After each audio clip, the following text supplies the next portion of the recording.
In this video, we're going to be comparing the Under Armour Velociti Elite 2 against a shoe that is very similar to it.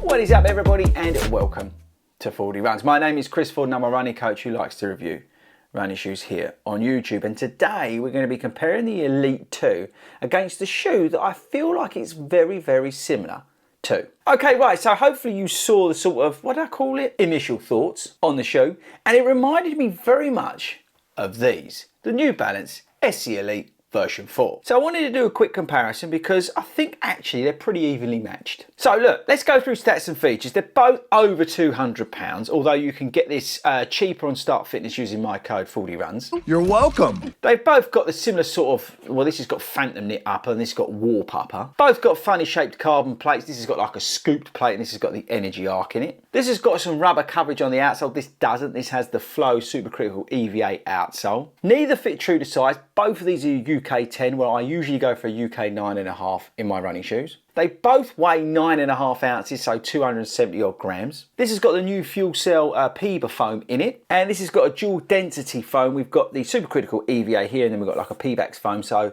I want you to think Saucony Endorphin Speed and Pro shoes. They both lock down pretty reasonably. I think this has got a gusseted tongue. No, neither of them have gusseted tongues, but lockdown's fine in both the shoes. Both super breathable. Both work really well. That sort of goal pace efforts for me, marathon goal pace I'm talking about. And what else do you need to know? No, that's probably about it. Okay, so moving on, let's talk about which one I prefer and why. Okay, so this shoe for me has been a very expensive training shoe. I've used this on my lunchtime runs in London, where I've been getting like 6-7 miles at lunchtime, where I've been putting like 8-minute miles into my plan. This is the shoe I've been wearing most of the time in London. And then I recently got sent this shoe, so I used this for 21 miles of my tapering for the London Marathon.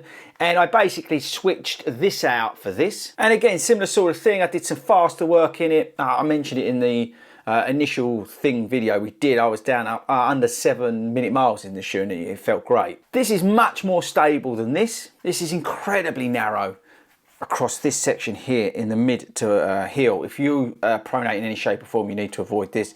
This is the better one to get out of the two if you pronate. But both feel very similar. You've got a nice amount of foam underfoot, which is good. Like I said, both very breathable with these uppers. So which one would you recommend, 40? Well, I actually think it depends what you're training for. So if you're training for like a half marathon 10K, I'd go with the Under Armour. I think you can get some real nice tempo threshold work out of this shoe. Yes, it's on the heavy side, but then when you put your race day shoe on for that 10K or half marathon, I think you'll notice the difference. But this is a good shoe to do some of those tempo workouts in, but nothing super long in the shoe. If you was training for a marathon, I'd recommend this shoe. Now, could you race in the shoe?